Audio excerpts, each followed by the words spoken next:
Quand j'ai regardé un peu la conception de Hutchison, c'est un cultivateur avec des dents queue de cochon et une trémie montée dessus. Je pense pas qu'il y ait besoin d'être ingénieur pour faire ça. Donc j'ai dit allez, on le fait le semoir et puis voilà.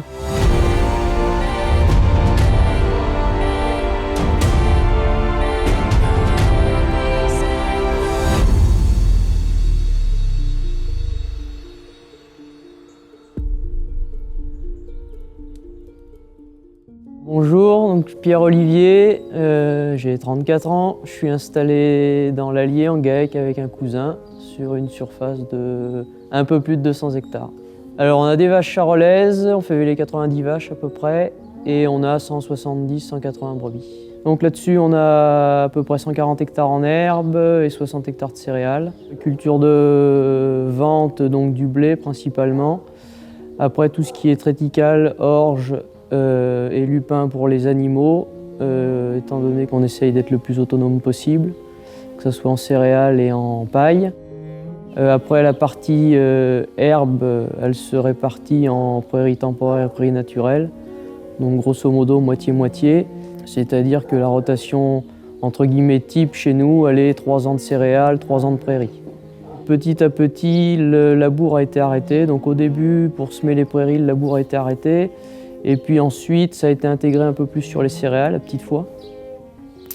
Et pour arrêter le labour définitivement, il y a une dizaine d'années, où on est passé sur des techniques où on travaillait avec un ameublisseur. On a commencé de se poser la question d'arrêter l'herse rotative parce qu'on avait des problèmes de battance.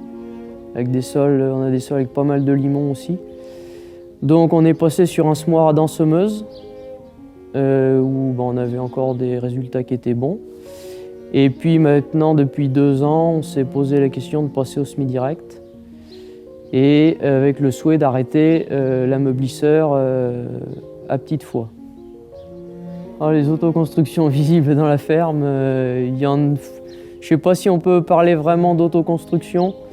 On fait beaucoup de modifications ou de réadaptation d'outils à faire ce qu'on veut faire. Alors la machine, c'est un semoir à dents fines, qui est communément appelé le Bartsem. Donc en fait, je suis parti d'un châssis de cultivateur, tout ce qui est de plus classique, dents queue de cochon, que j'ai de 3 mètres, que j'ai élargi à 3,50 m. Si on prend la base elle est là, donc le canadien de 3 mètres. Donc 3 rangées de dents, donc auxquelles j'ai fait les extensions pour passer à 3,50 m. Après la difficulté, je pense qu'elle est juste de commencer. Une fois qu'on a commencé et que c'est embrayé, après ça roule tout seul, et puis de toute façon, une fois qu'il est commencé, il n'y a pas le choix, il faut le finir. Derrière, ça c'est un rouleau Farmflex qui avait été récupéré sur un vieux Perrin Nivelsem. L'herse, c'est pareil, elle venait de l'ancien semoir, donc là c'est la partie à modifier un peu. La poutre derrière avait été rajoutée là, pour redonner un peu de rigidité et de solidité au truc. Sinon après dans les pièces autres, les fixations pour la roue d'entraînement, la roue squelette, c'est des vieilles attaches de chargeur et les axes faisaient pile la dimension pour la roue, donc voilà, réemploi. Ce qui est bien aujourd'hui, c'est qu'avec internet, de l'inspiration, on en trouve partout.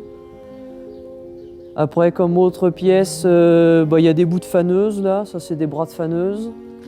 Les cornières, là c'est un vieux canadien. Palier, poulie, ça a été acheté neuf. La poulie en fait pour avoir le bon dimensionnement pour entraîner la turbine. Donc après là il y en a beaucoup qui me demandent la dimension de la poulie, le machin, c'est des maths en fait tout simple, hein. Poulie menante et poulie menée, donc faut calculer la vitesse d'entrée pour la vitesse de sortie. Donc en fait là j'ai dimensionné la poulie pour que quand mon tracteur tourne en prise de force 1000 tours, mon tracteur à 750 tours minute à la prise de force, je suis à 1600-1700 tours. 1800. Et en fait, je suis au couple maxi du tracteur, sans être à plein régime, donc pour limiter aussi la consommation de carburant. Et l'avantage là, c'est que j'ai la plage d'utilisation maximum. Je peux monter au maximum de la turbine, c'est-à-dire 5000 tours. Et je peux aussi descendre au minimum pour semer des graines, des petites graines, des raigrats, des choses comme ça. Alors en termes de coût, là je l'estime avec les dernières modifications à faire, je vais être autour de 4000 €. Donc dans les 4000 €, il y a tout ce qui est ferraille neuve achetée. Donc les roues, les roulements, les paliers, les poulies. Je dis souvent le poste à souder, ça a été l'investissement le plus rentable sur la ferme depuis... Enfin, il y a toujours eu un poste à souder, mais le passage au poste à souder semi-automatique, ça a été un truc assez formidable. Tout ce qui est outils pour travailler de la ferraille, moi, ça me plaît, quoi. C'est qu'en fait, c'est un arbre de mixeur à lisier. Donc pareil, j'avais en stock, donc j'ai réutilisé. Toute la ferraille a été réutilisée en fait. Les fers plats, là, c'est du Lachaud. Il y a même des descentes qui ont été faites avec des tubes de tonnelle. Pourquoi je fais de l'autoconstruction? C'est pour limiter les coûts, déjà. Parce que finalement, quand on voit le prix d'un bout de ferraille brut et le prix d'un matériel à la fin, il y a quand même un moment où la marge est bonne, voire très bonne. Donc tant qu'à faire, je préfère que la marge elle soit pour moi que plutôt que pour un constructeur. L'attelage, c'est un vieux Vibro que j'avais récupéré pour une idée que j'avais et puis finalement qui a été abandonnée. Des lumières là, sur le 3e point. En fait, je pose le semoir par terre carrément et le tracteur il fait que de la traction en fait. Qu'est-ce qu'il y a comme pièce? Ça c'est un vieux bout de décompacteur. Ça, c'est un tube de logette. Ça, c'est une butée de charrue, de retournement de charrue. Une vieille charrue d'Amblon qui a fini à la ferraille. Et puis une cardante faneuse. Et la boucle est bouclée.